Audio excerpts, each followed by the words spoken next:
Labrīt visiem! Prieks jūs redzēt šorīt tik kuplā skaitā.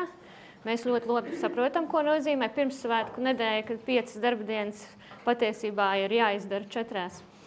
Par šīs dienas tēmu. Šodien mēs runāsim par valdes locekļu atbildības jautājumiem. Mūsu juridiskajā praksē mēs novērojam, ka pēdējos gados ļoti dinamiski attīstās šis institūts.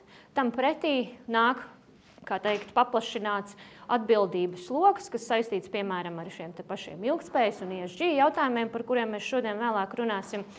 Līdz ar to ir būtiski attīstīt zināšanas un saprast, kas tad īsti ir šīs risku jomas gan no uzņēmuma perspektīvas, gan no valdes locekļu atbildības perspektīvas.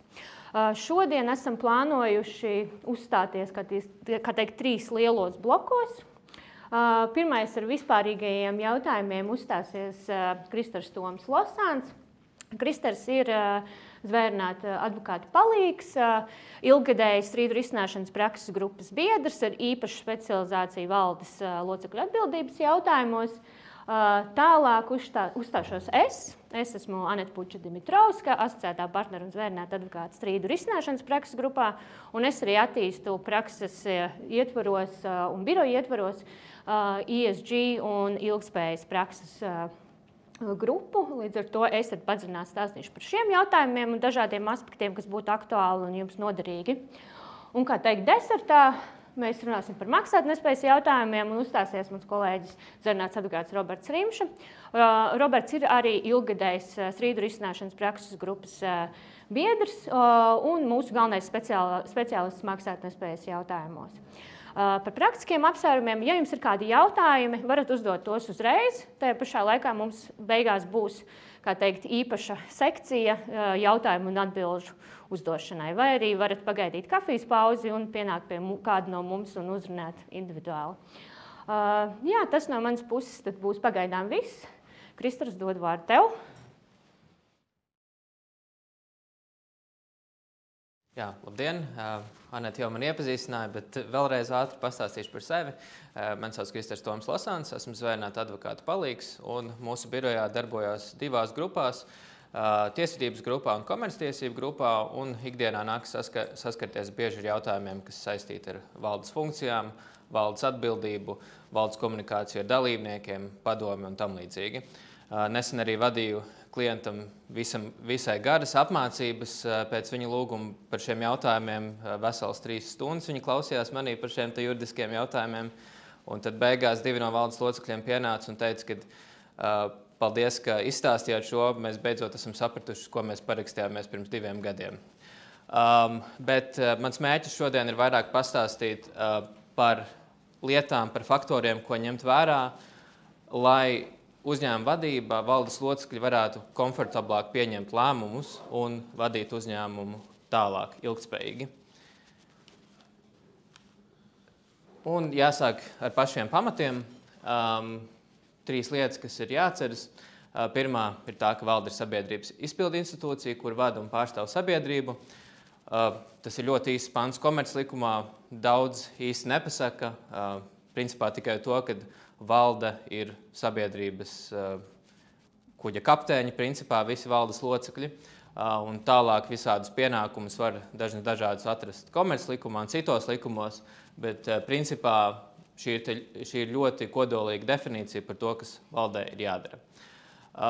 Jāatceras arī, kas ir apstiprināts tiesu praksē, ka sabiedrības kā juridiskās personas saturu veido fiziskās personas, kuras veiktās darbības tiek piedāvātas sabiedrībai.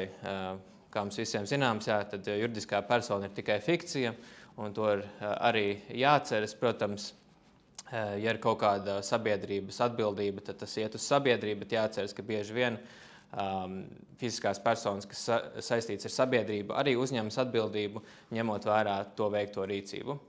Un tad jāatceras, ka valdes loceklis būtībā ir sabiedrības dalībnieku uzticības persona, kuram dalībnieku interesēs uzticēt sabiedrības mantas pārvaldīšanu. Tā ir tā principā galvenā funkcija, kas attiecas uz valdi. Tas tā īsi ievadam par to, kāda ir valdes funkcija. Tad pievēršoties, un par šo es šoreiz runāšu varbūt īsāk, bet kāda ir tā atbildības nasta, kas gulstās uz valdes locekļiem. Tā ir noteikta komerclikuma 169. pantā, kurā noteikts, ka valdes un padomes loceklim savu pienākumu jāpilda kā krietnam un rūpīgam saimniekam. Atkal definīcija komerclikumā ir ļoti īsa, daudz neizstāsta, un arī jurisprudencē ir atzīts, ka šī mēraukla, kas ir noteikti šajā pantā, ir ģenerāla klauzula, kas katrā konkrētajā situācijā ir jāpiepilda ar saturu. Bet, ja mēģina mazliet skaidrot šo definīciju, tad krietns un rūpīgs saimnieks ir tāds saimnieks, kuram ir jārīkojas ar vislielāko rūpību un čaklību visās darbībās, kas ir saistītas ar sabiedrību. Līdz ar to ir saprotams, ka tā nasta, kas gulstās uz valdes locekļiem, ir tiešām augsta, jo valdes loceklis var atbildēt arī par vieglu neuzmanību, kas ir radusies. Bet, kā jau minēju, tad es vairāk mēģināšu šajā prezentācijā pastāstīt par faktoriem, kurus būtu vēlams ņemt vērā, lai valdes loceklis varētu komfortablāk pieņemt lēmumus un vadīt uzņēmumus priekšu. Un tas, kas sāk ienākt praksē arvien vairāk, par ko es visvairāk runāšu, ir tieši business judgment rule. Pieturēšos pie angliskā termina, jo latviski biznesa lēmums ne īpaši patīk. Šis ir business judgment rule, ir lēmumu pieņemšanas kritērija, kuru ievērošanas gadījumā rodas šķērslis valdes locekli saukt pie atbildības. Un starptautiskajā praksē tiek atzīti šādi kritēriji, kurus ievērojot, tad tiešām valdes loceklim nebūs jāatbild par zaudējumiem, ja tomēr pieņemts lēmums, kur rezultātā tie ir radušies. Un šie kritēriji ir pietiekama informētība, saprātīgs pamats pieņēma par lēmumu atbilstību sabiedrības labākajām interesēm, interešu konflikta neesamība un laba ticība. Jāatgādina arī tas, ka kritēriju neievērošana automātiski nenozīmē, ka valdes loceklis ir rīkojies kaut kādā veidā pretiesiski un būtu atbildīgs, taču gadījumā, ja ir radušies zaudējumi, tas ir tā ir tā informācija, ko valdes loceklis var pasniegt sabiedrībai, dalībniekiem, sakot, ka es vadījos pēc šiem kritērijiem, un līdz ar to esmu tiešām darbojies pēc labākās ticības, un neesmu īsti atbildīgs par to, ka ir radušies zaudējumi sabiedrībai. Tad tālāk prezentācijā es pastāstīšu par katru atsevišķo kritēriju, lai būtu labāk izprotams, kas tad ir jāņem vērā. Un pirms es runāju par katru no kritērijiem, es arī vēlos atzīmēt, ka šis business judgment rule nav piemērojams visās situācijās. Business judgment rule pēc savas būtības attiecas tiem gadījumiem, kad valdes loceklim ir izvēles brīvība, kā rīkoties ar sabiedrības mantu, kā vadīt sabiedrību tālāk. Tas ir tajos gadījumos, kad ir dažādi iespējamie risinājumi valdes loceklim, un viņš izvēlas par labu vienam, un tas iespējams rada zaudējumus, un tad viņš var izmantot šos kritērijus, lai izvairītos no atbildības. Bet šis business judgment rule nebūs piemērojams tajos gadījumos, kad valdes loceklim vispār nav rīcības brīvības. Piemēram, ja statūtos vai iekšējos sabiedrības dokumentos ir noteikta konkrēta valdes locekļa rīcība, kas viņam ir jāveic, tad viņam nekas cits neatliek, kā darboties saskaņā ar dalībnieku lēmumu vai ar statūtiem, un līdz ar to šie kritēriji, kas paiet zem business judgment, vispār nevar tikt piemēroti. Bet rīcības izvēles piemēri te ir uzskaitīti slaidā, komerclikuma un citos normatīvos aktos noteikto prasību izpildes veids un kārtība, rīcība ar sabiedrības līdzekļiem, tā skaitā ziedojuma piešķiršana, rīcība ar reprezentācijas izdevumiem un tam līdzīgi. Tur tos gadījumus nevar pilnīgi visi uzskaitīt, jo, kā jau sākumā minēju, tad valde vispārīgi vada sabiedrību, pārvalda sabiedrības mantu. Līdz ar to business judgment attieksies uz visiem tiem gadījumiem, kad nav liektas kad principā nav liekta valdes locekļa rīcība.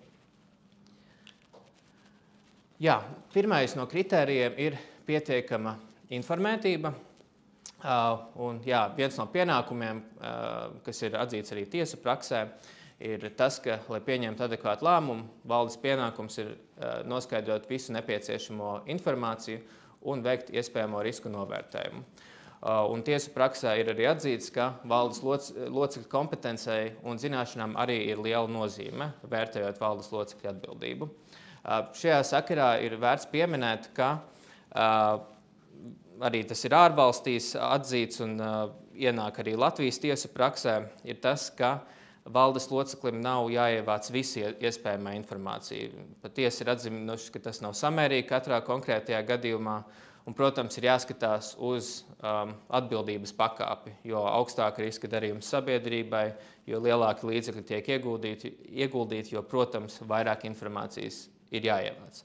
Tomēr nav jāievāc visa iespējamā informācija, tur jāskatās uz katru konkrēto situāciju atsevišķi. Un, nav iespējams pateikt, cik daudz tas katrā gadījumā būs.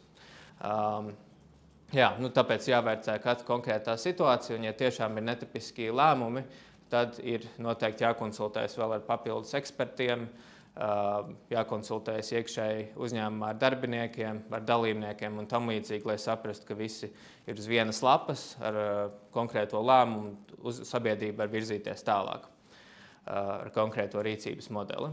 Un, protams, pieteikama informētība arī nozīmē to, ka valdes loceklim ir arī subjektīvā pārliecība par darbu, ka tā rīcība vai tas lēmums, ko valdes loceklis veiks, būs neatkarīgi no jebkādas ietekmes un nebūs nekāda interešu konflikta konkrētajā situācijā.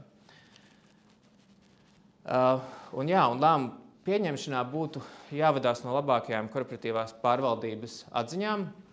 Lēmumiem ir jābūt racionāli pamatotiem, ir izsvērti visi plusi un mīnus, ko konkrētā rīcība vai lēmums atstās, un lēmumam būtu jāatbilst nozarei pieņemtajai praksē. Un, protams, būtu jāņem vērā arī pārmērīgie riski, kas katrā gadījumā varētu būt, un jāmēģina tos mazināt jau iepriekš, pirms iespējamā lēmuma vai darbības. Un arī lēmuma izpildes gaitā, jo īpaši sabiedriskai būtiski jautājumu gadījumā, arī šeit lēmuma izpildē būtu jābūt pamatotai.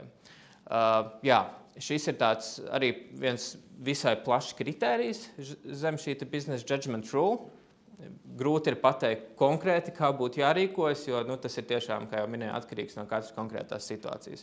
Bet galvenais ir tas, ka rezumējot šo kritēriju, ka valde ir pieņēmusi lēmumu, kas ir izsvērts, kas ir dokumentāri atspoguļots, konsultējoties iespējams ar ekspertiem, lai gadījumā, ja lēmums ir izraisījis zaudējumus, tad valdes loceklis uzņēmuma vadība var parādīt, ka šis jautājums tajā brīdī tika tiešām apskatīts.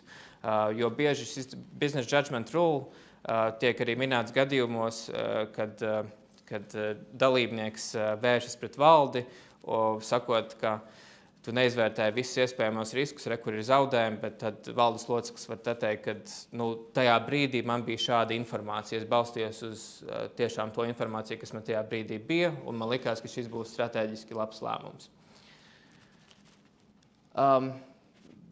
Nākamais kritērijs ir sabiedrības interešu ievērošana. Te galvenais ir atcerēties, ka valdes pienākums ir īstenot sabiedrības un tās dalībnieku akcionāru intereses. Un komercdarbības mērķis ir peļņas gūšana. Šajā gadījumā labs piemērs varētu būt Latvijas pasta krīze, par kuru mēdī nesen rakstīja. Šī kritērija sakarā, jo tur arī Baltijas korporatīvās pārvaldes institūts bija tieši akcentējis, ka uzņēmuma vadība, Latvijas pasta vadība nav bijusi uz viena viļņa ar tās akcionāru satiksmes ministriju. Tur tika atzīmēts, ka satiksmes ministrijai nebija konkrēta vīzija, tā nebija saskaņota ar valdi, un līdz ar to sāka pacelties jautājumi par valdes atbildību, par nepareizi pieņemtiem lēmumiem un tam līdzīgi.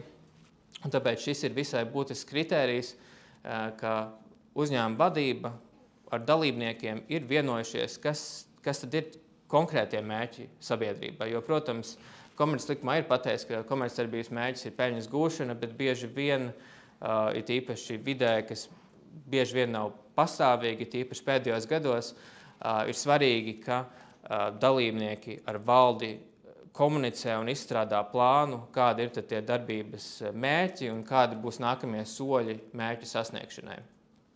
Jo nav tā, ka vienmēr sabiedrībai ir izdevīgi izņemt pēc iespējas vairāk dividendes, bieži vien iegūto peļņu vajag investēt atpakaļ sabiedrībā un tam līdzīgi. Bieži vien arī zaudējumi, ja tādi rodas gadu laikā, tie ir pamatot ar konkrētām investīcijām. Līdz ar to, šis otrais kriterijs Business Judgment Rule ir sabiedrības interešu ievērošana, un tur valdē ir jāņem vērā tas konkrētās dalībnieku akcionāru intereses. Un par to ir jākomunicē visai bieži. Trešais kriterijs ir interešu konflikta ievērošana. Šis vairāk ir tāds skaidrāks nosacījums, proti plašākā nozīmē valdei ir jāturas no jebkāda veida rīcības, kas varētu liecināt, ka valde pieņem lēmumus interešu konflikta situācijā.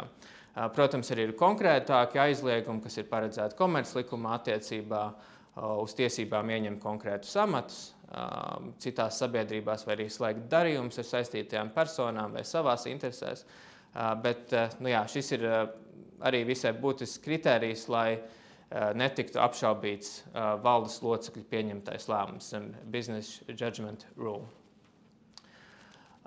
Un visbeidzot, pēdējais kriterijs ir varbūt tāds pat neskaidrāks, tā ir labas ticības ievērošana. Tiesu praksē, arī pat ārzemēs šis kriterijs nav īpaši skaidrots, bet juridiskajā literatūrā norādīts, ka kontekstā ar valdes locekļu amata pienākumiem labas ticības principa pamatā tas ir saistāms ar prasību būt objektīvam un neatkarīgam amata pienākumu izpildē. Tas ir principā, šis labas ticības princips jau sasaucas ar visiem iepriekšējiem kritērijiem, kad valdes loceklis darbojas sabiedrības un tās dalībnieku interesēs, nav interešu konflikts, visa informācija ir izsvērta. Līdz ar to, ja visi šie iepriekšējie 3 kritēriji tiek ievēroti, tad var teikt, arī pēdējais kritērijs, kas ir laba ticība, tiek ievērots. Un principā, ja visi šie 4 kritēriji no valdes puses tiek ievēroti un tiek pieņemts tiešām lēmums, kas beigās rada zaudējumus sabiedrībai, tad pret valdes locekli nevar īsti prasīt zaudējumu atlīdzību. Jāsaka gan, ka Latvijas tiesu praksē šis Business Judgment Rule nav viņš skaidri definēts, varbūt spriedumā ar tiešiem vārdiem, bet Latvijas tiesu praksē ir pietiekami daudzi spriedumi, kuri ar citiem vārdiem pasaka to pašu. Proti, kad valdes loceklis ir darbojies saprātīgi, ka valdes loceklis ir ieguvis pietiekamu informāciju, ka valdes loceklis ir izsvēris iespējamo risku pret sabiedrības mantu un tam līdzīgi. Līdz ar to šie kritēriji ir tiešām tādi, kurus var ņemt vērā, pieņemot tīpaši nestandarta lēmumus, vadot sabiedrību un gūt lielāku komfortu saistībā ar lēmumu pieņemšanu. Tas par Business Judgment Rule. Īsti pievēršīšos arī citiem jautājumiem, kas nereti tiek uzdot arī no klientu puses par to, kā valdes kompetence sadalās, kurš varbūt valdes loceklis ir atbildīgs, ir vairāki valdes locekļi un tam līdzīgi. Jāsāk ar to, ka šajā sakarā, ka valdes un padomes locekļi solidāri atbild par zaudējumiem, ko tie nodarījuši sabiedrībai. Tā ir vispārīgā klauzula, bet, protams, ir izņēmumi. Jāsāk ar to, ka tiesā līdz ar to prasība pret visiem valdes locekļiem var tikt virzīta kopīgi, ja vien nav nepārprotami pierādījumi, ka viens valdes loceklis ir kaut ko sastrādājis. Tad ir izņēmumi, kur visa valde tomēr neatbildēs par sabiedrībai nodarītajiem zaudējumiem. Un no šī solidaritātes principa atbildības arī izriet tiesības konkrētam valdes loceklim pēc tam vērsties pret citu valdes locekli ar prasību par zaudējumu atlīdzību, ja konkrētais valdes loceklis uzskata, ka viņš tomēr nebija tas, kas radīja zaudējumus sabiedrībai. Un nākamajos slaidos arī tad izstāstīšu detalizētāk par to, kā valde tad dala kompetenci un atbild par kompetenci sadalījumu. Bet sākšu ar atbildību par valdes lēmumiem. Proti, ja valdes lēmuma izpildes rezultātā ir nodarīts zaudējums sabiedrībai, tad ir jāņem vērā vairāki faktori. Pirmais ir tas, ka nepiedalīšanās valdes sēdē pati par sevi netiek uzskatīta par atbildību izslēdzošu apstākli. Tas ir skaidrojams atkal ar to, ka valdē ir augsta atbildības latiņa, un valde pārvalda sabiedrību. Un proti, pat ja valdes loceklis konkrētajā gadījumā nav bijis uz sēdi, iespējams, objektīvu apstākļu dēļ, un nezina, kas ir noticis šajā sēdē, tas neizslēdz atbildību par pieņemto lēmumu. Protams, katrā konkrētajā situācijā ir jāskatās uz apstākļiem, kas ir notikuši sabiedrībā, bet, ja ir bijis pieņemts valdes lēmums, kurš ir īstenots ilgā laika gaitā, tad valdes loceklis, kurš nepiedalījās valdes sēdē, nevar teikt, ka viņš neko par to nezināja, jo valdes lēmums tika pieņemts un viņš tika īstenots, piemēram, vairākus mēnešus. Līdz ar to pazūd tas attaisnojums, ka nekas netika zināts. Cits varbūt būtu gadījums, kad ir 4 valdes locekļi, viens no tiem nav valdes sēdē, pārējie pieņem lēmumu kopīgi un tajā pašā dienā paraksta un īsteno līgumu, tad tā būtu cita situācija, jo, ja valdes loceklis objektīvi nevarēja būt sēdē un jau viss ir izdarīts, tad viņam nebija pat iespēja neko pateikt pretī. Arī atturēšanos no balsošanas konkrētajā valdes sēdē neatbrīvā valdes loceklis no atbildības.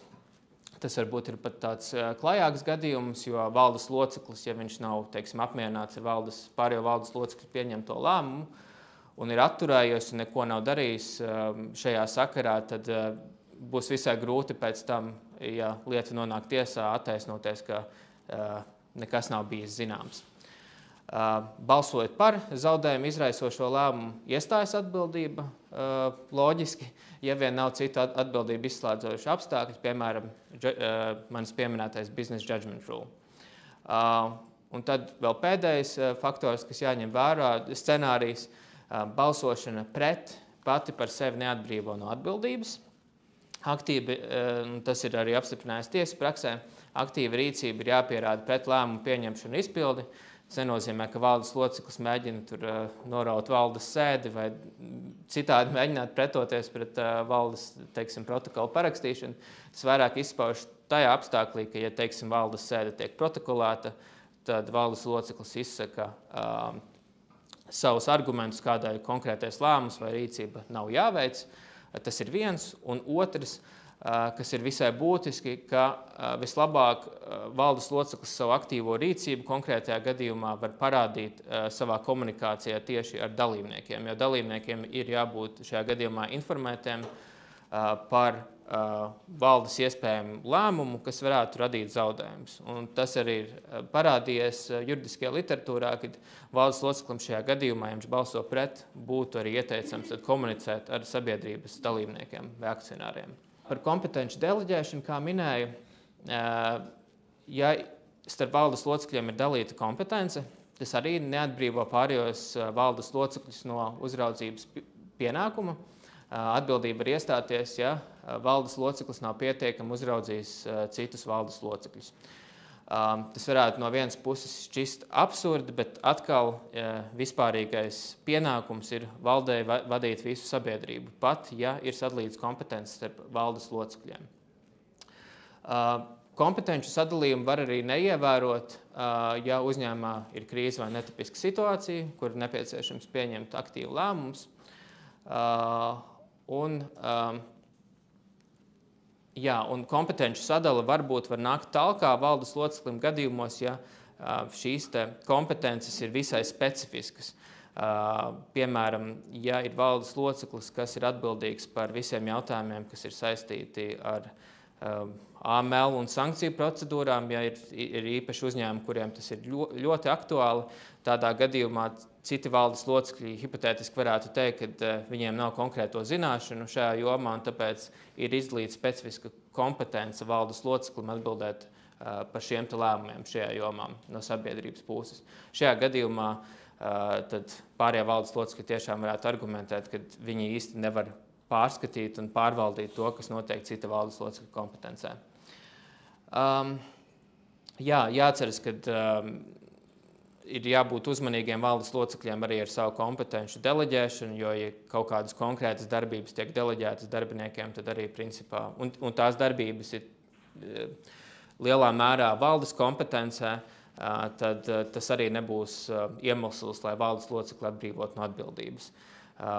Teiksim, ja tas ir kaut kādu finanšu pārskatu sagatavošanu vai jautājumu, kas ir saistīti ar gada pārskatiem, ja to pilnībā atstāja tikai kaut kādu konkrētu darbinieku atbildībā, tad īsti valdes loceklis pēc tam nevar atsaukties uz to, ka to darīja tikai konkrētais darbinieks un ne valde, jo tā ir īpaša valdes kompetence šajos gadījumos. Jā, un valdes loceklis savukārt neatbild par zaudējumiem, ko radīs rūpīgi izvēlēts darbinieks. Izņemot gadījumu, kad nav nodrošināta pietiekama darba uzraudzība. Arī tas atkal ir tas gadījums par īpašu kompetenci sadalījumu. Mans jau minētais piemērs ar AML un sankcijām, noziedzīgi iegūt līdzekļu legalizācijas novēršanas, tas garais likums, nosaka to, ka konkrētiem uzņēmumiem ir jābūt atbildīgiem darbiniekiem, kas atbild par šiem jautājumiem. Un, šī atbildīgā darbinieka pārvaldībā ir visa šī procedūras ievērošana, uz viņa gulstās visa nasta. Un līdz ar to, ja sabiedrībai rodas zaudējumi šajā sakarā, tad arī valdes loceklis var iezīmēt uz to šajā gadījumā, ka tiešām tā ir vesela kompetences joma, kurā valde īsti nedarbojas.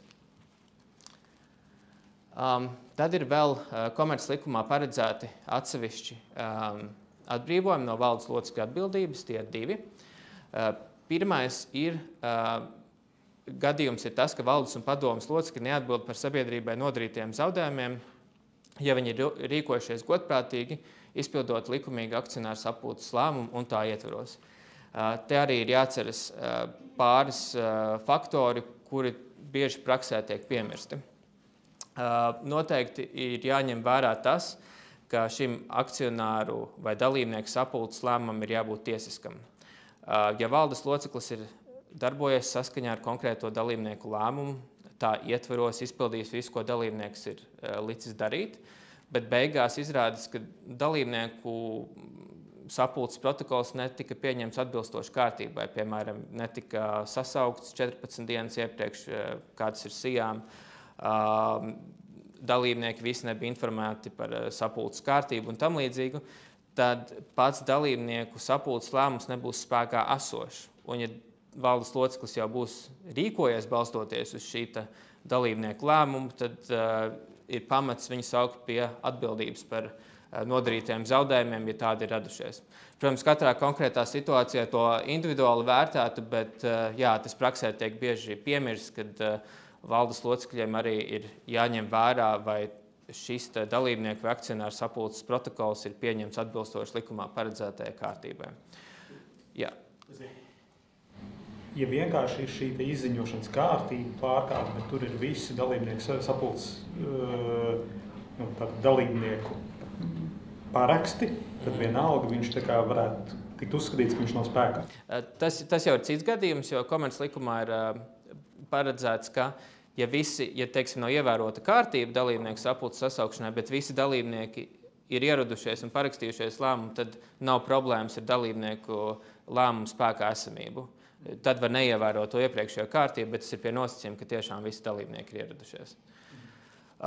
Jā, un turpinot par šo atbildības izņēmumu, valdes loceklim šī dalībnieku lēmumu ietveros ir tiešām jādarbojas ar tajā norādītajām saistošajām norādēm. Ja valdes loceklis darbosies ārpus šīm robežām, tad jau viņš var potenciāli uzņemties atbildību par nodarītiem zaudējumiem.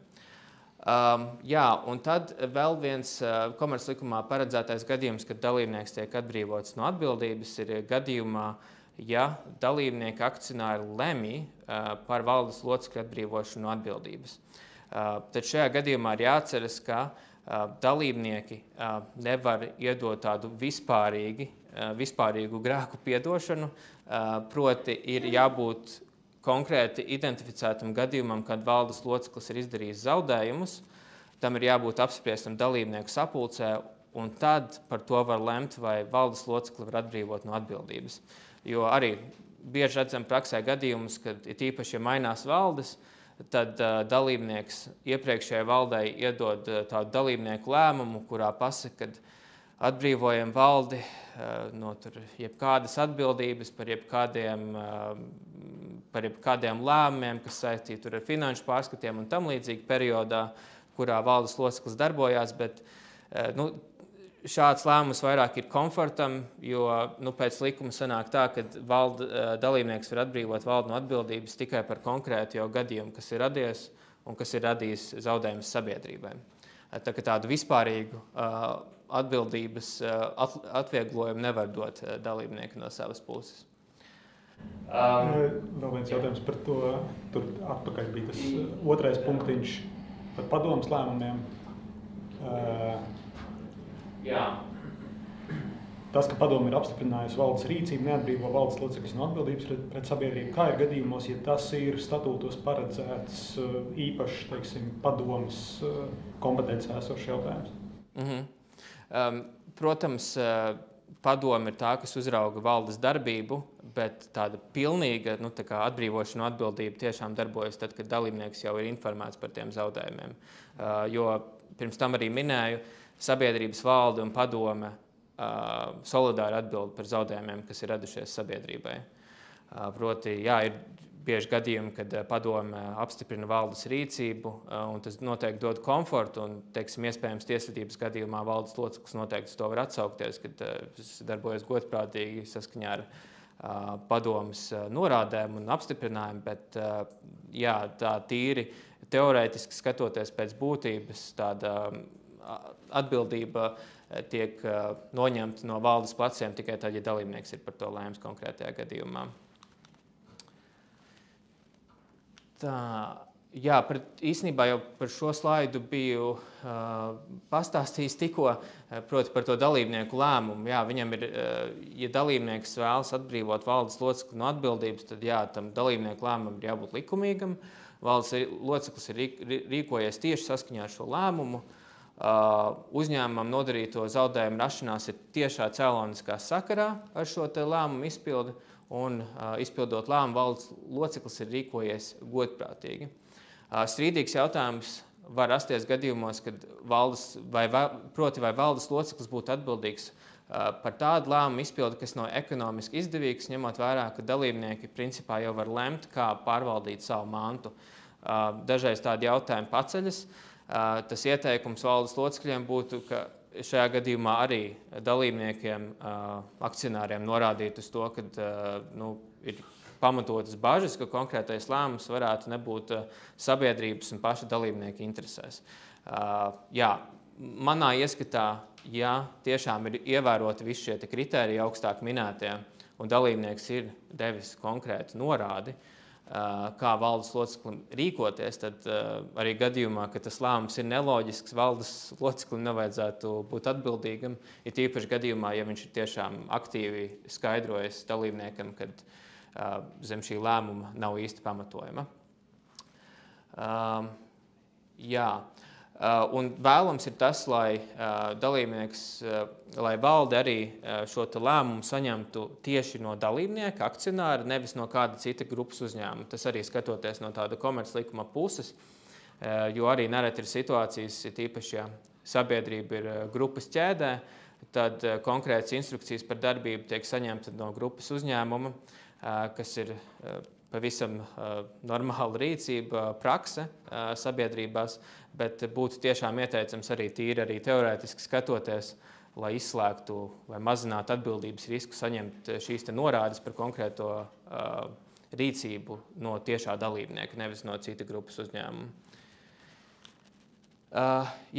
Tas bija vēl mans stāstījums par atbildību no civiltiesiskās puses, un vēl īsi ieskicēšu dažas aktualitātes, kas nāk no administratīvās un krimināla tiesību puses, jo novērojumi liecina, ka arī šajās jomās regulējums krietni palielinās, sloks uz valdes locekļiem arī ievērojami palielinās, un līdz ar to šie jautājumi arī kļūst aizvien vairāk aktuāli. Tad iepriekšējais stāsts, vai tāda civiltieskā atbildība ir tikai pret akcionāru iespējama, tad viss iepriekšējais, ko jūs runājat, ir vairāk attiecības starp valdi un akcionāru, un šis būs starp valdi un jau trešajām kaut kādām pusēm. Vai tomēr arī tas iepriekšējais skar vēl kaut kādas trešās puses? Varbūt tas arī ir apskatīts. Tas, ko es pirms tam minēju, tas ir pēc būtības valdes un dalībnieku attiecības. Tas ir primāri, kas var vērsties tiesā pret valdes locekļiem, ir sabiedrība caur dalībniekiem. Viņa ceļ prasību komerclikumā ir paredzēta atsevišķa kārtība, kā tas notiek. Protams, praksē ir kaut kādi izņēmumi gadījumi, kur arī kreditors var vērsties pret valdes locekli, bet tie ir tādi atsevišķi gadījumi, kad tiešām, piemēram, ir sabiedrība, kurā ir viens valdes loceklis un viens dalībnieks, viena un tā pati persona. Viņi izdara zaudējumus kreditoriem, un tad arī tiesas praksē ir atzīts, ka tas konkrētais valdes loceklis nevar attaisnoties aiz sabiedrības aizsegu, jo viņš kā fiziskā persona to visu ir veicis. Bet pamatā tā atbildība nāk no dalībnieka puses, dalībnieks vērš pret valdes locekļiem, tā kā dalībniekam pieder sabiedrība. Bet tagad par administratīvu tiesisko pusi un kriminālu tiesisko pusi es vairāk skatīšos no tādas trešo, no valsts puses gadījumu, kad valsts var vērsties pret valdes locekli.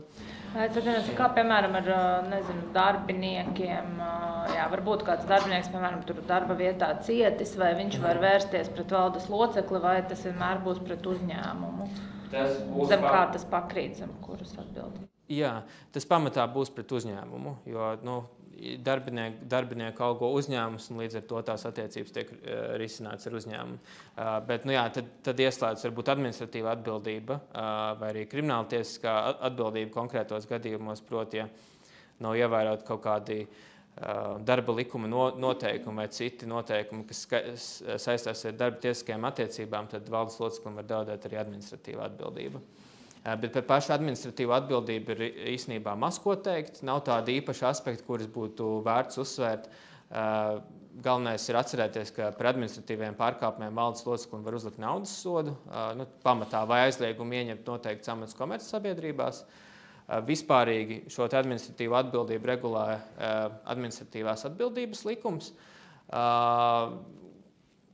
Šis likums vairāk nosaka kārtību, kā šie procesi tiek izskatīti, un sodi tiek piemēroti, bet konkrētās sankcijas un konkrētie noteikumi, kas valdes loceklim ir jāņem vērā, ir izkaisīti pa simtiem, ja ne tūkstošiem dažādu normatīvo aktu, kas regulē konkrētas jomas, kas attiecas uz sabiedrību. Piemēram, likums par grāmatvedību un tam līdzīgi. Šajos konkrētajos likumos tad ir minēti gadījumi, kad valdes loceklis varētu tikt administratīvi sodīts.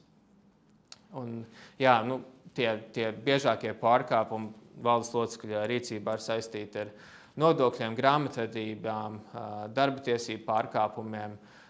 Es te biju izlasījis dažus biežākos pārkāpumus. Par pirmo vairāk mans kolēģis Roberts pastāstīs par juridiskās personas nodokļu parādiem un gadījumiem, kad valdes loceklis var uzņemties atbildību. Bet tie ir no pēdējiem gadiem dažādi izvilkumi, arī, piemēram, nepatiesu ziņu sniegšana valsts ieņēmuma dienestam, lai saņemtu dīkstāves pabalstu Covid laikā.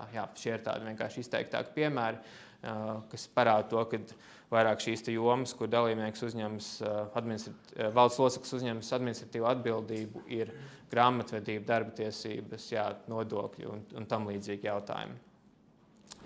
Es vēl jautājums par administratīvo. Tad tur arī valde solidāri atbild, ja ir kaut kāds administratīvs sods, tad viņš ir uzreiz pret visu valdi, vai tur gan tiek identificēti jau konkrēti?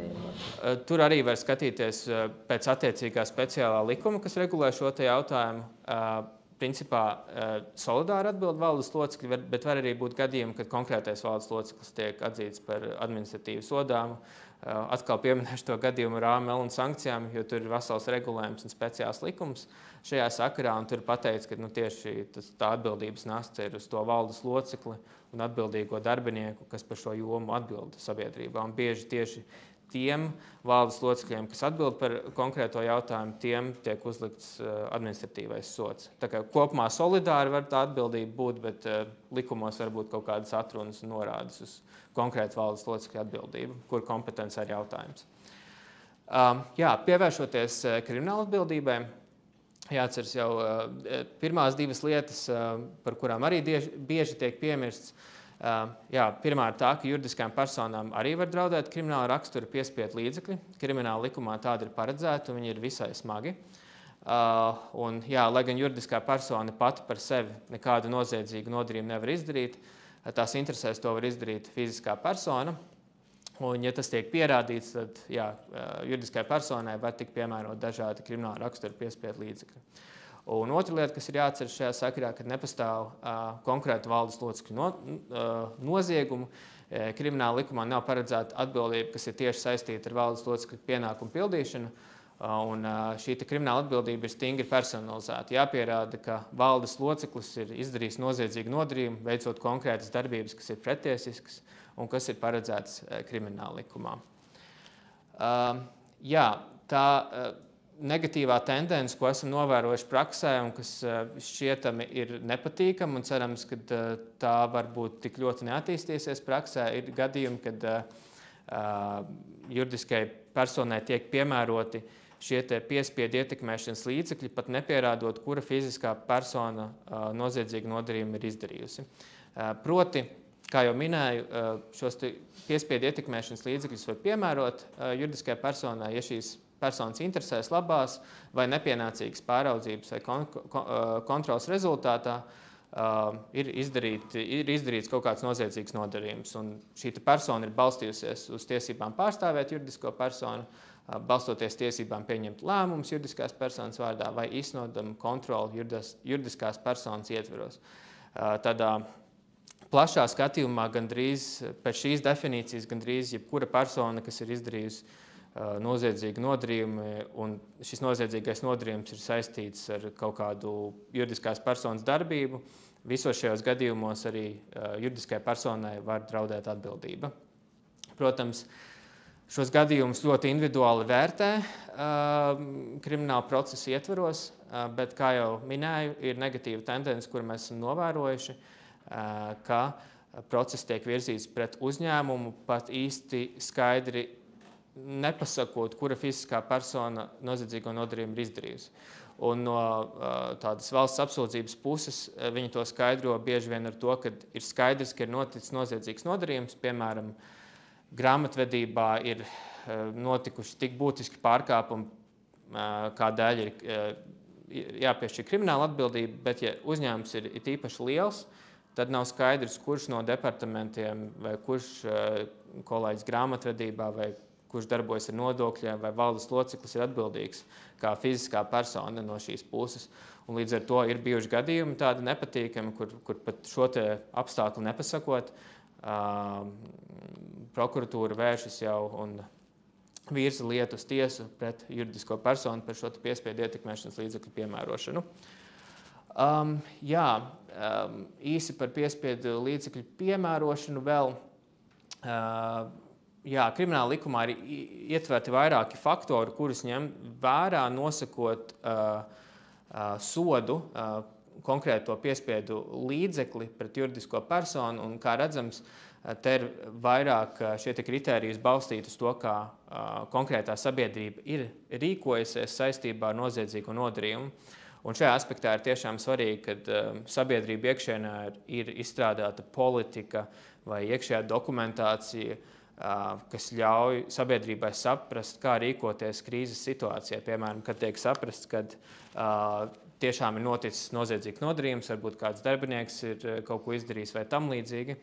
Un tad svarīgi ir tiešām apstākļi, kā sabiedrība ir rīkojusies, vai ir bijušas iekšējās kontrolas sistēmas iepriekš un kāda ir bijusi rīcība pēc tam. Šis tikai ieskatam par noilguma termiņiem. No civiltiesiskās puses noilguma termiņš pret valdes locekļiem un atbildības puses ir 5 gadi. No administratīvās atbildības puses tas ir 1 gads. Bet, ja ir ilgstošs pārkāpums no administratīvās puses, tas ir 1 gada laikā no pārkāpuma pārtraukums dienas. Un no krimināltiesiskās puses tur jāskatās pēc konkrētā noziedzīgā nodarījuma, cik ilgi tad ir tas noilgums. Vēl īsi par valdes locekļu apdrošināšanu. Proti, viens no tādiem drošības spilveniem, kas aizvien aktuālāks kļūst praksē, ir valdes locekļu apdrošināšana. Es tagad īsti pat nezinu, vai mums jau ir parādījušies tādi brokeri, kas tiešām ir jau izsenis bijuši daži, kas Latvijā piedāvā šīs apdrošināšanas paketes, tagad noteikti ir pat vēl vairāk. Par apdrošināšanu ir jāatceras tas, ka pamatā apdrošināšana sēdz visu, kas saistīts ar civiltiesisko atbildību tieši, tajā skaitā advokātu honorāru civil procesā un citus saistītos izdevumus saistībā ar civiltiesisko atbildību, bet arī ir iespējams, ka šī apdrošināšanas pakete noteikti par lielāku prēmiju, ka tajā ietilpst arī aizstāvība un pārstāvība administratīvajās lietās un krimināla procesos. Un ir iespējams vēl papildus ekstra segumi no apdrošināšanas puses, kā izmaksu sekšana saistībā ar procesiem, kas varbūt nav tiesā, kur varbūt vēl nav atbildība, bet notiek kaut kāda izmeklēšana, piemēram, ir konkurences padome vai cita valsts institūcija veic izmeklēšanu, tad tiek jau sniegta palīdzība valdes loceklim pierādījumu vākšanā. Tad vēl tiek iekļautas tādas lietas dažās paketēs kā sabiedrisko attiecību konsultantu palīdzība, tīpaši tā ir krīzes situācija, kur jākomunicē ar sabiedrību. Un vēl pat ir tādas paketes, kurās tiek iekļauta psihologa palīdzība krīzes situācijās.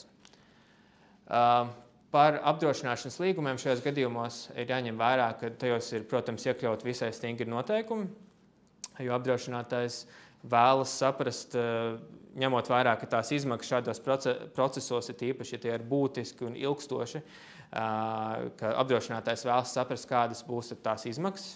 Un parasti līgumos tiek iekļaut tāda termina kā saprātīgas izmaksas vai saprātīgas un nepieciešamas izmaksas, lai nav tā, ka valdes loceklis var tur piesaistīt sev 10 vai 20 advokātus vienai lietai, kur iespējams varētu pietikt ar vienu, vai ar krietni mazāk rīkiem šī jautājuma risināšanā. Un arī ir tas, ka apdrošinātāji arī praksē ļoti rūpīgi uzrauga šīs izmaksas un bieži vien prasa jau iepriekš, kādas būs paredzamās izmaksas konkrētajā procesā, lai viņas kaut kādā veidā norāda un ir skaidrība par to. Un apdrošinātājs parasti arī nesedz līgumsodu naudas, kavējuma naudas, kas ir saistītas ar pašu valdes locekļa rīcību šajos procesos, ja viņš ir kaut ko kavējis vai nav izpildījis kaut kādus pienākumus, ko uzliek krimināla procesā uzliktās norādes. Jā, un tad beigās par riska mazināšanas faktoriem ir grūti norādīt konkrētos rīcības modeļus, kas sabiedrībā ir jāveic, lai mazinātu šos atbildības riskus. Tas ir, tā attiecīgā rīcība ir atkarīga no ļoti daudz dažādiem faktoriem, no uzņēmuma lieluma, no sektora, kurā uzņēmums darbojas un tam līdzīgi. Bet noteikti ir vēlams, ka šī komunikācija starp valdi, padomi, dalībniekiem tiek veidota pēc iespējas, lai tā atspoguļo visu iesaistīto pušu intereses un argumentus, lai tā ir viegli saprotama, visiem pieejama un tā tiek efektīvi komunicēta starp visām pusēm. Jo, kā jau minēju, lai arī nav tādi gadījumi, kur nav sapratne starp dalībnieku un valdi, kādi ir tad konkrētie šī gada mērķi un tālākie mērķi. Jā, tad jāpieņem pārdomāts lēmums un rūpīgi jādokumentē lēmumu pieņemšanas process.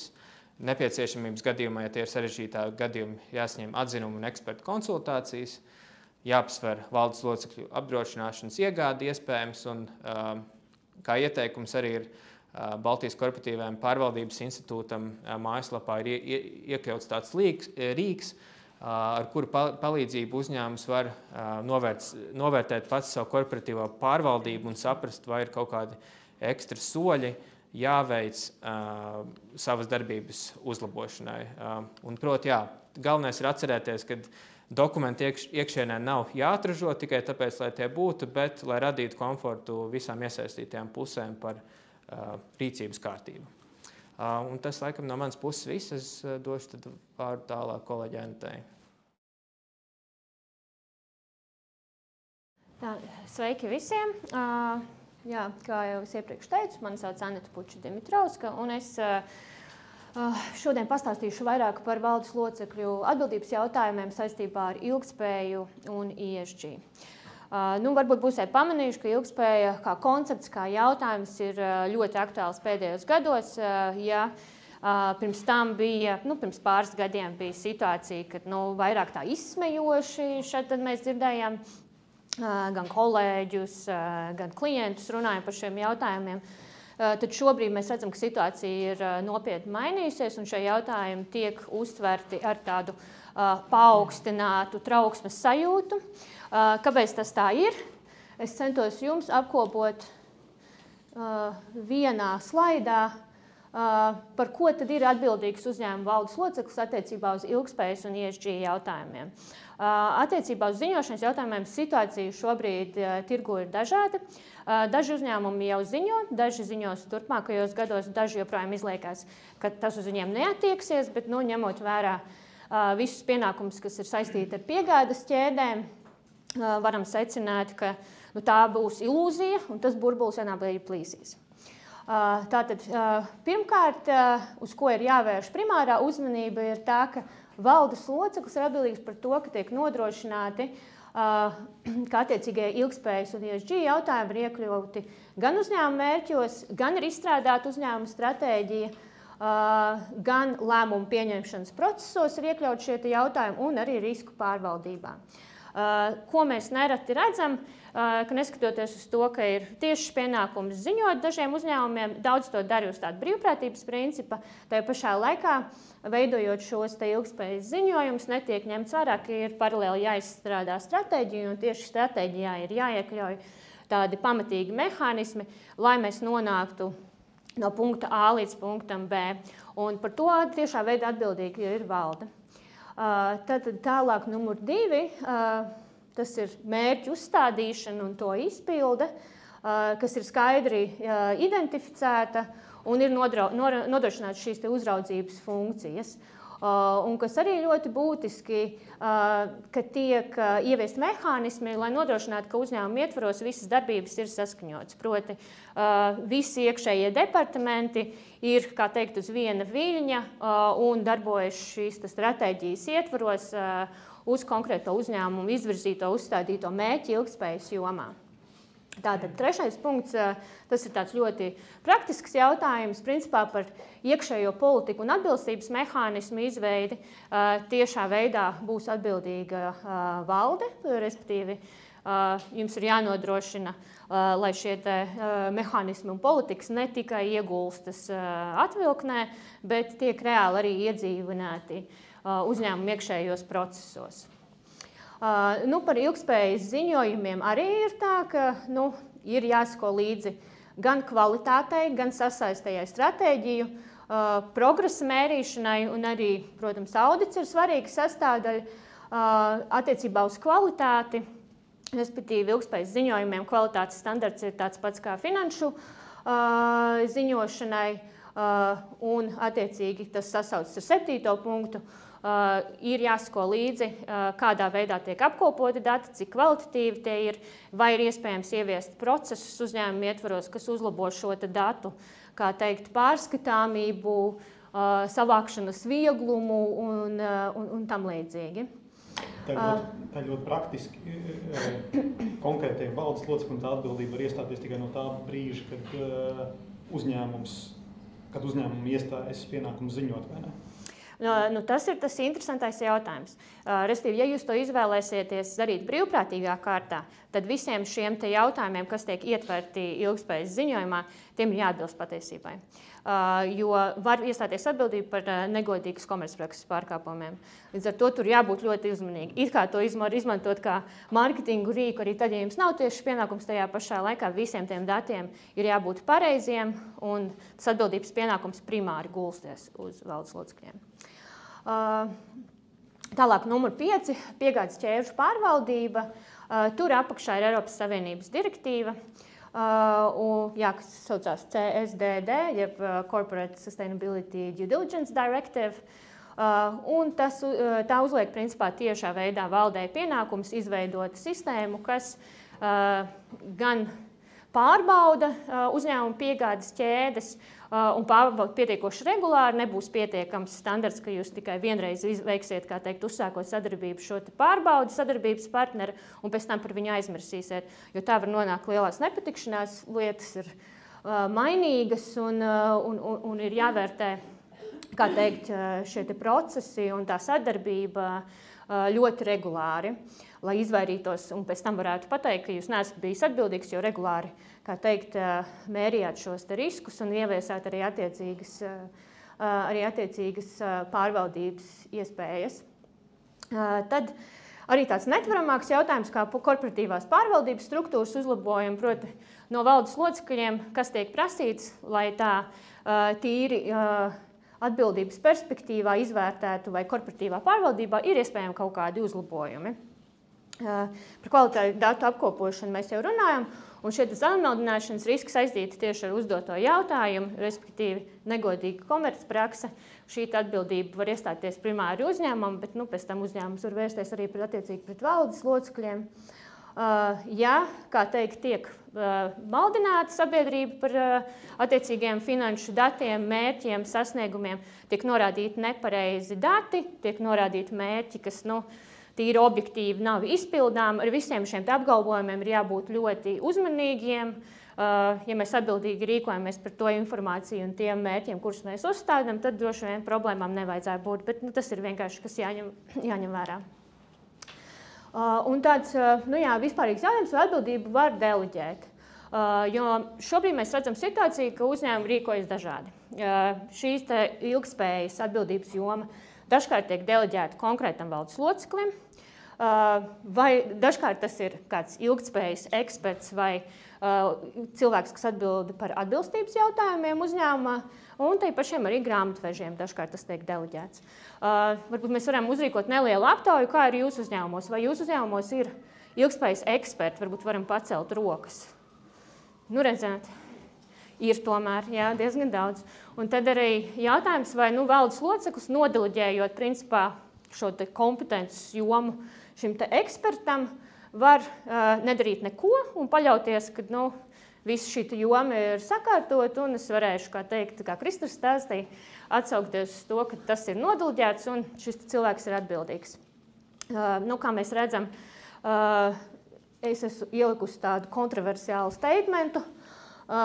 Manuprāt, ir jābūt ļoti uzmanīgam ar šo te, jo tas standarts, kas būs attiecināms pret valdes locekļu atbildību, ir tik plašs, ka valdes loceklim būs ļoti grūti noargumentēt, ka nekas neatiecās uz viņu un ka tikai šis vienīgais cilvēks bija atbildīgs.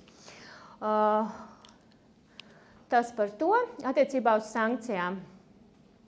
Sankcijas principā šobrīd jāvērtē cauri vispārējo prizmu, respektīvi visi tie jautājumi, par kuriem stāstīja Kristers, attieksies arī uz atbildību par ilgtspējas jautājumu neizpildi. Kas ir tāds jauninājums, ir ilgtspējas informācijas atklāšanas likums, kas šobrīd ir likumprojekta stadijā. Varbūt būsiet dzirdējuši ziņās, ka Francija jau ir izdomājusi, ka ir jāpiemēro cietumsodi. Latvija šo ceļu, es domāju, ka neies 100%. Šobrīd mēs neesam paredzējuši faktiski nekādas sankcijas, kas arī noteikti nav pats labākais risinājums, jo pēc tam mēs saņemsim pārmetumus no Eiropas, ka mēs politiskā līmenī neieviesām, kā teikt, pietiekoši stingru šo mehānismu, lai motivētu šīs prasības uzņēmumiem ieviest, izpildīt un attiekties godprātīgi pret savām saistībām attiecībā uz klimatu. Ilgtspējas informācijas atklāšanas likuma mērķis, kas šobrīd ir nodefinēts, ir nodrošināt publiski pieejamu un salīdzināmu informāciju. Respektīvi, lielākoties atradīsiet tur informāciju saistībā ar ilgtspējas ziņošanas jautājumiem.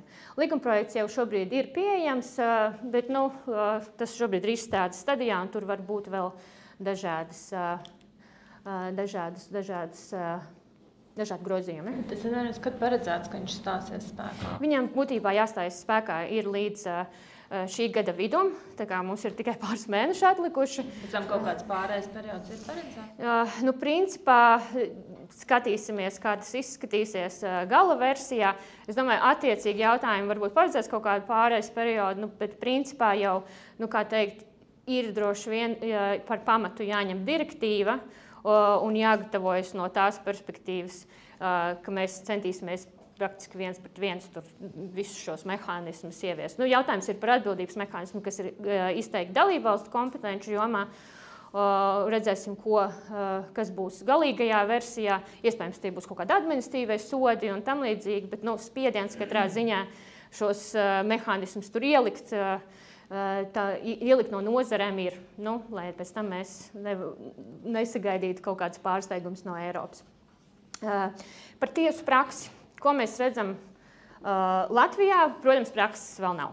Tas ir ļoti agrīnā stadijā, bet, ja skatāmies plašāk, gan Eiropas kontekstā, gan ASV kontekstā, kaut kāda tiesu praksa jau ir izveidojusies, un tieši uz valdes atbildības jautājumu attiecībā uz uzņēmumu Shell, kas tur tiek īpaši mīlēts vides aizstāvi vidū.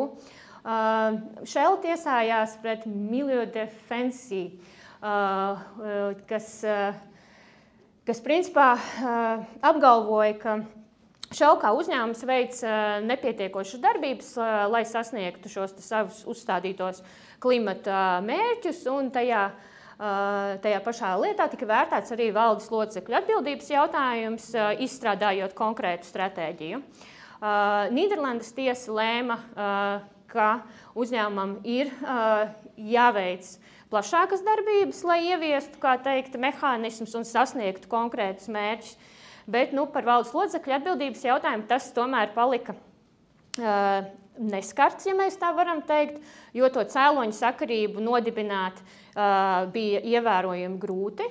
Bet šeit ir jāņem vērā, ka tās prasības specifika, viņa arī bija ļoti plaša un nekonkrēta. Ja mēs attīstoties visai šai tiesu sistēmai kopumā, un ņemot vērā, ka mums būs arī tiesību akti, uz kuriem balstīties, tā būs pilnīgi cita realitāte, un arī to cēloņu sakarību, restīvi tiesību pienākumu loku pārkāpums, to būs daudz vieglāk pierādīt, nekā apgalvojot, ka jūs nesasniedzāt kaut kādus tur kritērijus un klimata mērķus. Un šie paši jautājumi tika vērtēti ne tikai Nīderlandē, bet arī Anglijā, un arī tur tiesa nonāca pie secinājuma, ka valdes locekļi atbildīgi nebūs. Un vēl viena interesanta lieta, tiem, kuriem garšo latas ar dažādiem augu pieniem, noteikti šo zīmolu atpazīs. Pie mums viņš arī ir pieejams. Un arī šajā lietā uzņēmuma dalībnieki cēla prasību pret valdi, apgalvojot, ka tā ir sniegusi maldinošus paziņojumus par vides aizsardzības pasākumiem, kas mākslīgi palielināja uzņēmuma vērtību. Respektīvi, šajos ilgspējas ziņojumos tika iekļauti kaut kādi apsvērumi vai dati, kas īsti neatbilda patiesībai. Uzņēmuma vērtība auga, bet pēc tam izrādījās, vēlāk to visu auditējot un caurskatot, ka tas īsti nav atbildes patiesībai, un līdz ar to tad uzņēmuma dalībnieki cēla prasību. Tātad, ko mēs redzam, šādas lietas ir. Tiesu prakse attīstās. Tiesu prakse šajā lauciņā visticamāk vislabāk būs iespējams izdzīt cauri, kā teikt, tieši anglosaksšu tiesu sistēmā, nevis kontinentālā Eiropā, bet tajā pašā laikā, ja mums būs tāds tiesību pienākumu ietvars, tad arī Eiropas Savienības ietvaros tas ir iespējams. Tāds globāls trends, ko šobrīd redzam, ir, kad šīs nevalstiskās organizācijas pērk akcijas lielajos uzņēmumos, lai viņiem būtu iespēja šīs prasības celt kā dalībniekiem. Tas ir tas, kas ir tāda globālāka aktualitāte. Ar to tad viņi gatavojās, ka būs kaut kāds pasākums, kas būs jāveic tam. Jā, tad došu.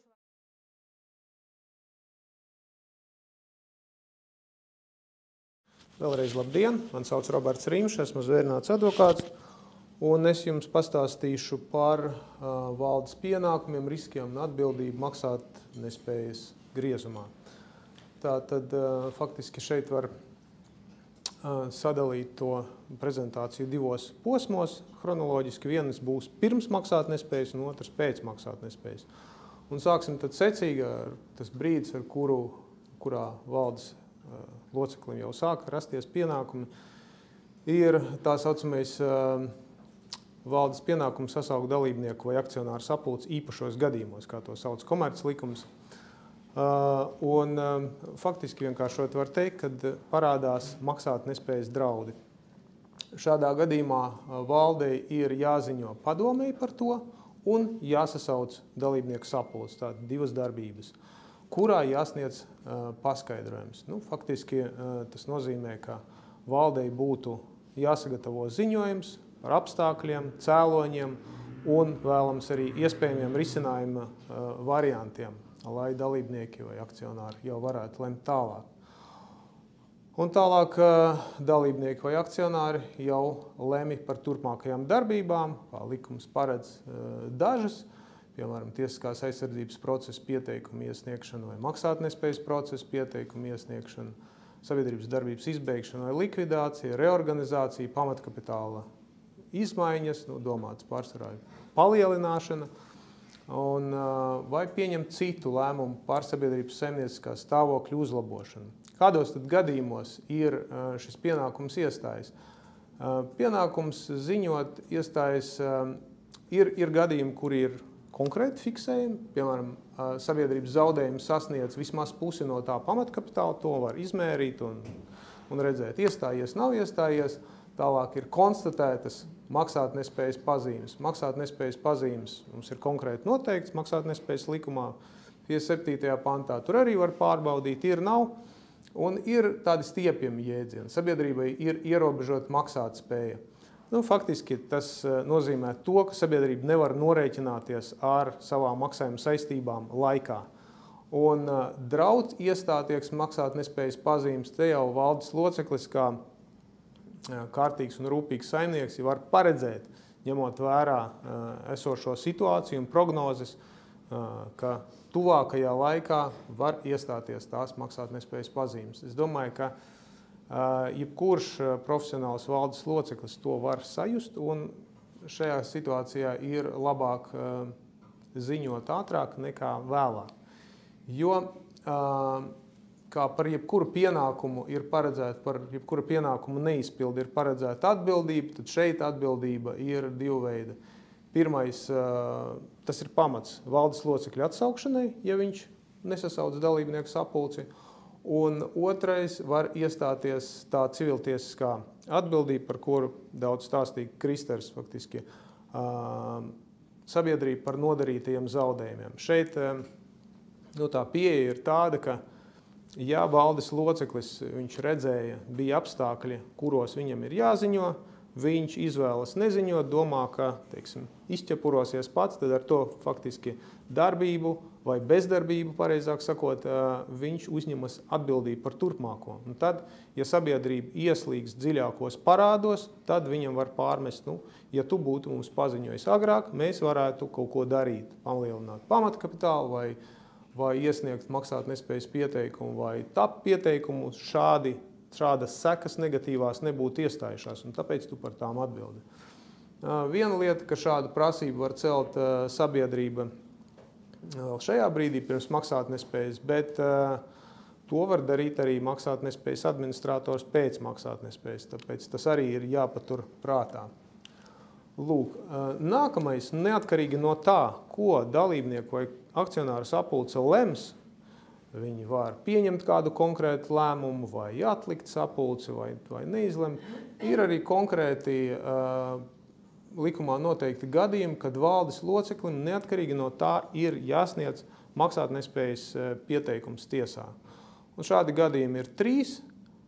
Viens no tiem attiecas uz to situāciju, kad uzņēmums jau ir likvidācijas stadijā un ir skaidrs, ka aktīvu nepietiek, lai apmierinātu pamatotos kreditoru prasījumus. Otrs, kad uzņēmums ir tiesiskās aizsardzības procesa stadijā un ir skaidrs, ka nevarēs izpildīt TAP pasākumu plānā noteiktās saistības. Un parastā situācija, kad nav ne likvidācijas, ne TAPa, tad tas kritērijs ir, ka sabiedrība, kaut kur ir minēts parādnieks, parādnieks ir vairāk maksātnespējas likuma terminoloģija, tātad sabiedrība ilgākā 2 mēnešus nav nokārtojusi parāda saistības, kurām ir iestājies izpildes termiņš ar 2 izņēmumiem. Vai nu ir noslēgta vienošanās ar kreditoriem par parādu samaksu, tad jau strikti sakot var teikt, ka termiņš nav iestājies, vai ir ierosināta parādnieka tiesiskās aizsardzības procesa lieta. Ja nav neviens ne otrs, tad ir pienākums iesniegt maksātnespējas pieteikumu. Lūk, šeit arī ir paredzēta atbildība par neiesniegšanu, tomēr akcents ir uz to, ka ne jebkurā gadījumā, bet tajā gadījumā, ja pienākums iesniegt maksātnespējas pieteikumu iestājies saistībā ar nodokļu nodevu parādiem. Un tā ir administratīvā atbildība, kur naudas sods ir no 300 līdz 1000 eiro, tomēr var tikt atņemtas tiesības ieņemt noteiktus amatus komercsabiedrībās, tā izskaitā valdes locekļu amatu, padomes locekļu amatu, uz laiku līdz 5 gadiem vai bez tā. Tādēļ jābūt ļoti uzmanīgiem ar to, ar nodokļu parādiem. Jā.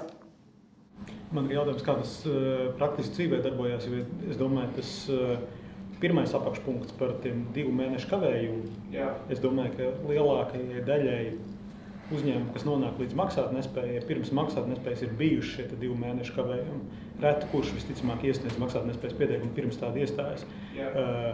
Vai praksē par šo punktu kāds tiešām pēc tam vēršas pret valdes locekļiem? Teiksim tā. Praksē atbildība iestājas smagākos gadījumos. Šeit faktiski ir tā līnija, kad jūs saprotat, jūs esat riska zonā. Un es domāju, krīzes laikā uzņēmumi mēnešiem, ja ne daži gadiem dzīvoja tādā situācijā, bet jāsaprot tas, ka ja agrāk pie atbildības nesauca kaut kādos gadījumos, tad tagad tas kļūst ar vien teiksim tā, bargāka pieeja. Piemēram, tur atbildība par personīgā valdes locekļu atbildību par nodokļu parādiem. Tas agrāk nebija, tika ieviests 2015. gadā. Un vēl otrs jautājums, kā tas darbojas kaut kādos īpašos gadījumos? Dažas gadus atpakaļ bija Covid krīze, kad bija ierobežots iespējas pieteikt maksātnespēju no trešo personu puses. Līdz ar to no valdes locekļu perspektīvas maksātnespējas risks potenciāli bija mazāks nekā normālos apstākļos. Vai tajā gadījumā tāda sagaidāma rīcība būtu atšķirīga vai nē? Tas bija moratorija laiks, kad nebija ļauts. Tad es domāju, ka visu pieeja bija daudz iecietīgāka arī pret šo pienākumu iesniegt maksātnespējas pieteikumu. Tāpēc es domāju, tas nav tas. Labi, tad, ja mēs esam iesākuši ar nodokļu parādiem, tātad faktiski, ja nodokļu parādi ir, jums var iestāties atbildība par pienākumu neizpildi, par maksātnespējas pieteikumu neiesniegšanu. Ja nodokļu parādi nav, tad tāda atbildība jau neiestājas. Te valsts, protams, rūpējas par nodokļu iekasēšanu. Un tad uzreiz runāsim arī par valdes atbildību par nodokļu parādiem. Likums paredz 2 veidu atbildību, gan administratīvo, gan kriminālo. Faktiski atšķirība šeit ir apmēros, teiksim, sankcijas administratīvajā gadījumā, administratīvās atbildības gadījumā ir 140 līdz 2000 eiro naudas sods plus iespējams atņemšana, tiesību ieņemt noteiktus amatus tiek atņemts līdz 3 gadiem. Tad krimināla atbildība iestājas, ja valstī vai pašvaldībai ir nodarīti zaudējumi lielā apmērā. Kas ir liels apmērs? Liels apmērs ir 50 minimālo mēnešu algu. Tātad uz šo brīdi tas būtu 35 000, bet, ja tas nodokļu parāds ir izveidojies agrāk, tad ir jāskatās tā laika minimālās mēnešu algas, faktiski tas būs mazāk. Lūk, šeit, protams, sankcija jau ir bargāka, līdz 4 gadiem brīvības atņemšana un arī tiesību atņemšana ieņemt noteiktus amatus. Lūk, tālāk ir tas, ko jau minēju par valdes locekļu personiskā atbildība par nodokļu parādiem. Šeit ir jāsaka uzreiz, ka tā ir tāda izņēmuma atbildība, izņēmuma gadījuma atbildība, kura, lai iestātos, ir jāizpildās vairākiem apstākļiem vienlaicīgi, šiem 5. Tātad nokavēto nodokļu maksājumu summu pārsniedz 50 minimālās mēneša algas, tātad šobrīd tie būtu tie paši 35 000, tāpat krimināla atbildības latiņa. Tālāk Vīts ir pieņēmis lēmumu par nokavēto nodokļu maksājumu piedziņu un paziņojis to juridiskai personai. Pēc tam ir bijis pieņemts lēmums par nodokļu audita veikšanu vai nodokļu pārbaudi, un pēc nodokļu parādu izveidošanās sabiedrība ir pārdevusi tai piedarošos aktīvus, un tas ir radījis zaudējumus. Tā rezultātā nevarēja nomaksāt nodokļu maksājumus. Ir sastādīts akts par piedziņas neiespējamību, un visbeidzot juridiskā persona nav izpildījusi pienākumu iesniegt juridiskās personas maksātnespējas procesa pieteikumu. Tātad jebkura no šiem apstākļu nepiepildīšanās uzreiz izslēdz atbildību. Tātad pietiek iesniegt maksātnespējas procesa pieteikumu, atbildība neiestājas. Bet arī tālāk, pat ja vīds pieņem šo lēmumu, tad par to tiek paziņots juridiskai, mēs aizskrējam pa tālu, tas tiek paziņots juridiskai personai un var 15 dienu laikā mēģināt labot to situāciju. Tad, respektīvi, var nomaksāt nodokļus, kas droši vien ir mazāk reālāka situācija, var iesniegt maksātnespējas pieteikumu vai tiesiskās aizsardzības procesa pieteikumu. Un tādā gadījumā pēc vai nu nodokļu samaksas, vai nu pēc maksātnespējas procesa pasludināšanas, vai TAP pasludināšanas, vids izbeidz lietu, ir jāpaziņo vidam. Tā kā ar to lietu var strādāt un to var minimizēt. Tāpat kā ar nākamais risks valdes loceklim ir, ka vids var iekļaut viņu riska personu sarakstā. Un tātad tas iestājas tādā gadījumā, ja attiecīgā valdes locekļa amata pienākumu pildīšanas laikā sabiedrībai ir izveidojušies nodokļu parādi virs 15 000 eiro, un sabiedrība nav iesniegusi maksātnespējas procesa pieteikumu, un atkal vida rīcībā ir akts par piedziņas neiespējamību, un nav pagājuši vairāk kā 3 gadi no nodokļu samaksas termiņa dienas. Riska personas statusu uztur vids un nodot uzņēmuma reģistram. Un tālāk tas rada tiesiskus šķēršļus attiecīgai personai tikt ievēlētai par valdes locekli, padomes locekli, prokurīstu un tā tālāk. Tātad tas ir reāls šķērslis turpmākai valdes locekļa karjerai vēlētos amatos.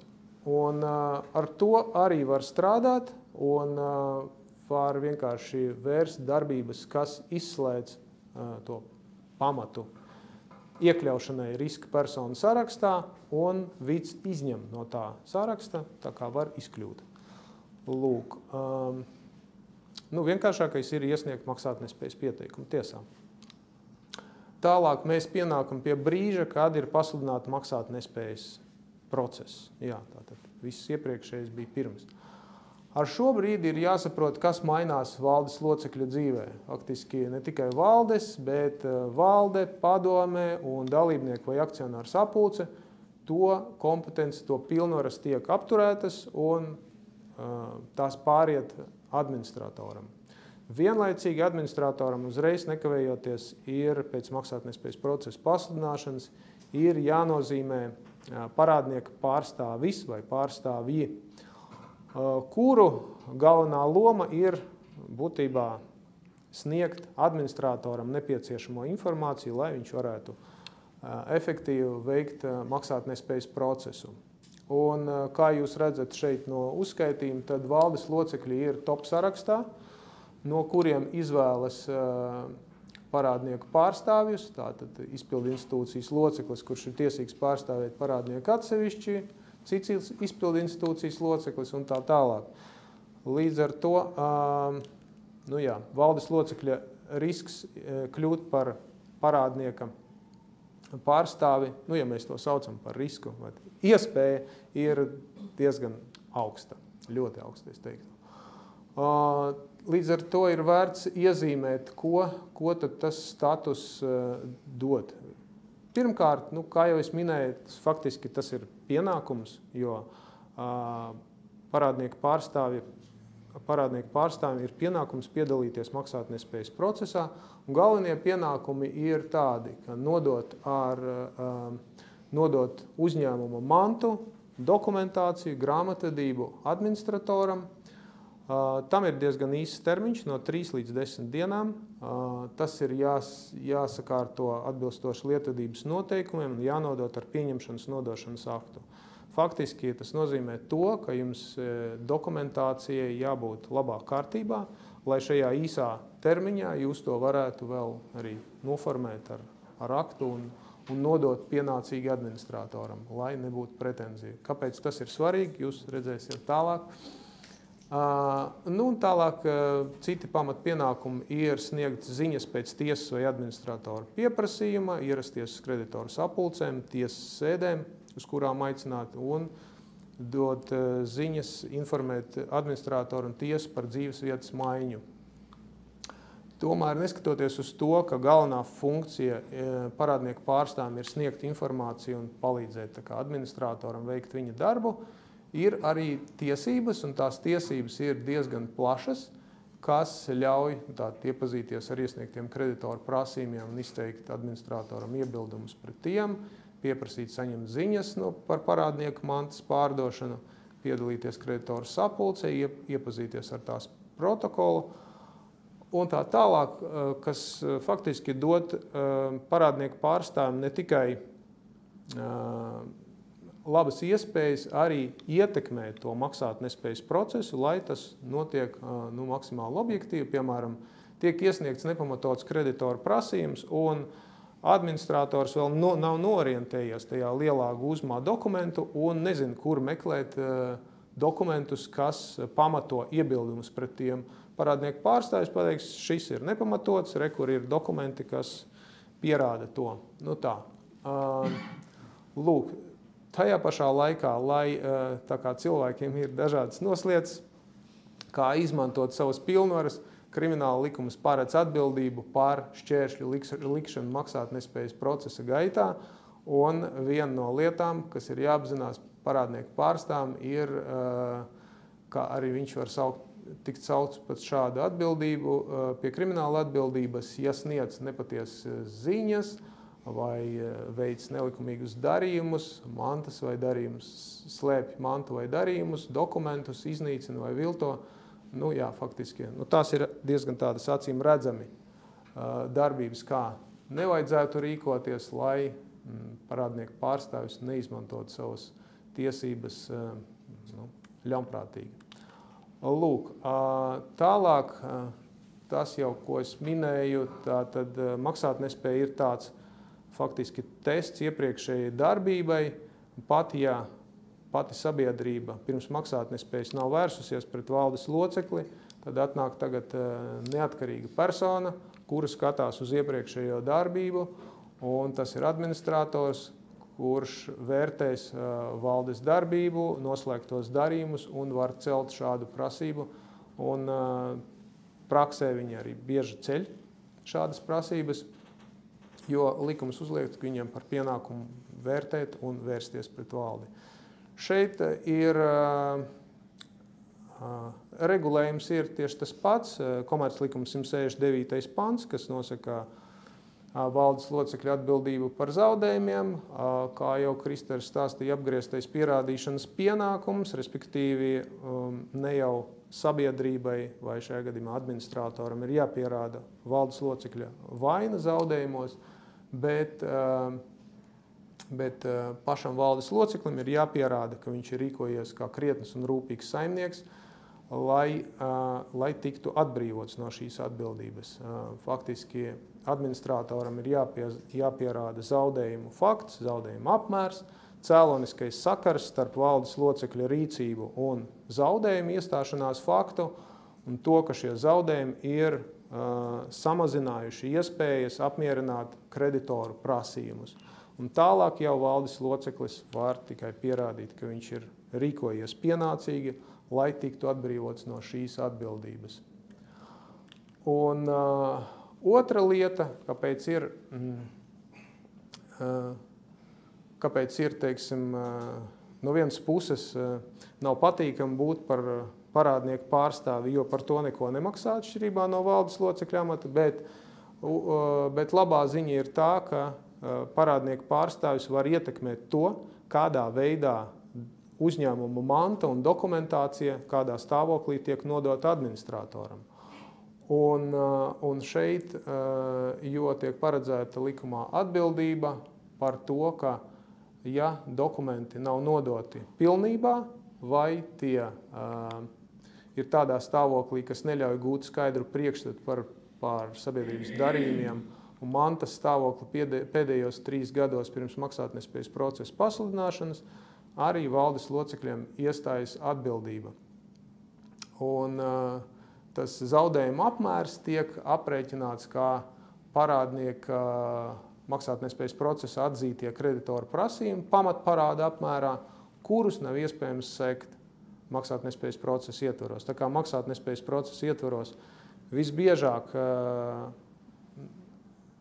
netiek sekti vai nu nemaz kreditoru prasījumi vai ļoti mazā apmērā, tad tas ir diezgan ievērojams apmērs. Un, faktiski tas ir vēl viens iemesls, kādēļ ir vērts uzturēt uzņēmuma dokumentāciju labā kārtībā un to arī labā kārtībā nodot administratoram.